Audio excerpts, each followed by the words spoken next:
What's up, everybody? I know everyone is all celebrating the great Reverend Dr. Martin Luther King right now. And I just want to talk a little bit about him and, some of the things we often overlook about Dr. Martin Luther King.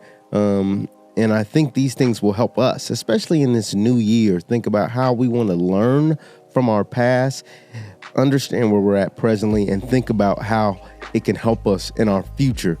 And so when you think about Dr. Martin Luther King, what do you think about? You think about American civil rights, you think about bus boycotts, you think about everything he did here locally in the United States. And that's good, and we're all, very grateful for that. But one of the things that I think that we overlook is that Dr. Martin Luther King had mistakes.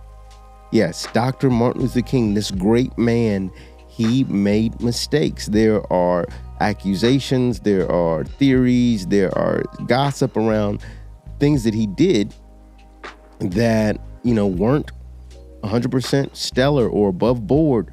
And it's very interesting because, the FBI at the time was trying to find ways to knock him down or ruin his public image or find things to basically indicate that he's not, a saint. And that's all well and fine. But the reason I bring this up is because you likely have some hangups. You likely have some things that you don't do well, some mistakes that you've made. And I think the biggest lesson we can learn from the Reverend Doctor is that, look, even with mistakes, you can still change and impact the world.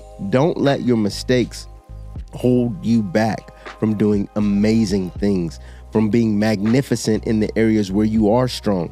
We're in a world now where everything is so on display. There's so many social media reels, and we feel like we deserve to be inside everyone's living room every day, that there isn't much privacy.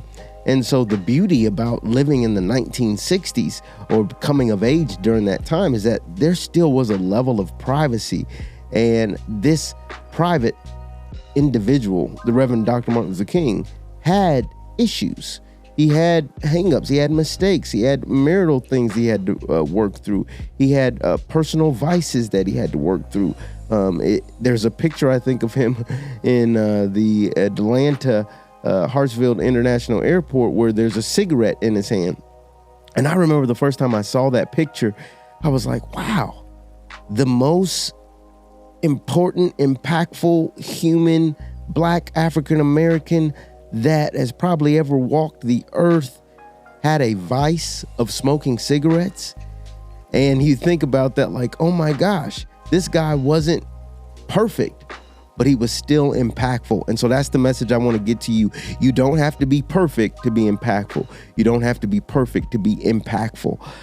And so I think that's a mind-blowing lesson that we've got to take from the Reverend Doctor and understand that, wow, even though you're not perfect, it does not stop your ability to be impactful in this world. I think another, interesting lesson from probably one of the most overlooked things about the Reverend Dr. Martin Luther King is, it's really this idea that most people don't know about, and it was written in his book, Where Do We Go From Here, Chaos or Community? And he talks about this concept of the world house. And I think this is really relevant to us in 2025 because we have to think about this sort of narrative that's being pushed. All right. Do we fight against other nations, or do we continue to connect with other nations? You hear this talk about tariffs and, should we do trade, or should manufacturing return to the U.S. and all these different things. But what's interesting is that, Dr. Martin Luther King knew back then that, like, regardless of race, nationality, religion, your ethnicity, he had this foresight that the world was going to be interconnected, that there was going to be this mass globalization, and that even though we're from different parts of the planet was in many ways still going to be really connected, and we were going to feel like we were all one big community, or we'd all be in this really world house. What you do to the house and what I do to the house matters because we're all living in the same house. And this concept was far ahead of its time. You're talking about the 1960s, where the world was much less globalized than it is today. And this idea that we have to care about how our decisions impact the next person or the next individual or the next ethnicity or race, it's really overlooked part of who he was as a global thinker. So he wasn't just focused on African American rights. He was also focused on how do our decisions affect us globally. And so his mind, his concept was much bigger than what we give him credit for. And unfortunately, we lost him, and we celebrate him and we celebrate his legacy and the holiday that we now have. But how do we take that and let that affect our 2025? What do we do now to say, you know what, we're living in a world where a lot of us are at each other's throats. We're against each other. There's a lot of conflict. You disagree with this person. You got a leader that a lot of people disagree with, and the rhetoric and the way you talk and the way you treat people and the mean things you might say. But how can we say, look, you can still stand for what's right, even when it's rare, even when others aren't standing for that same sort of thing or that same type of thinking. And that's really what Dr. Martin Luther King did. He was in the 1960s talking about globalization. What? African Americans don't even have rights yet, but he was thinking well ahead of his time. And what we have to think about, what we have to do is we need to think about how can we be ahead of our time? How can we think globally? How can we really think beyond our present circumstance? Right? Many people want the world to be a certain way. And so, unfortunately, the world is not the way we desire it to be. We have to take the world for what it is. But that does not mean that we cannot think beyond where we are today and how things could be different because of who we are and what we're doing. And so the question is, what are you going to do today to honor Dr. Martin Luther King's legacy? What are you going to do today to think not just about yourself, your for and no more, but how do you think globally? How do you think about what impact can I have? What can I do with my time on earth that's going to make the biggest impact this year?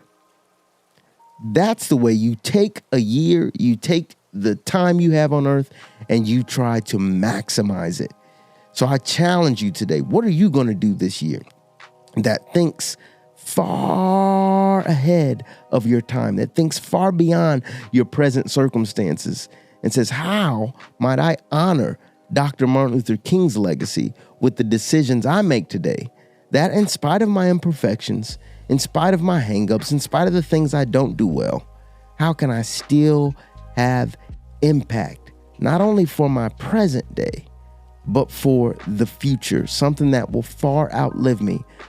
Think big, think large, think huge, think about the impact you can have. Where can I have the most impact?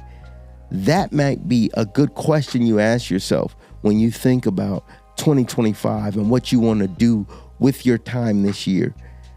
Where can I make the most impact? We honor Dr. Martin Luther King. Thank you, sir. Thanks to his family, thanks to his legacy. We would not have many of the freedoms we have today if it weren't for him. But we also learn from him, and we say, wow, this guy was not just focused on today. He was focused well into the future. You're talking about almost what the 60s were, about 60 years ago at this point. 60 years ago, this guy was talking about globalization. He was thinking well ahead of his time. What are you doing today to think well ahead of your time? To think about where can you have the most impact? I guarantee you, if you do that, if you think that way, you will not regret it, and you will make the most of this year. Happy New Year. Happy Martin Luther King Day. I hope you have a great day. And as always, this is your boy, StephenMotivate. One thing I ask is that you stay motivated. Peace.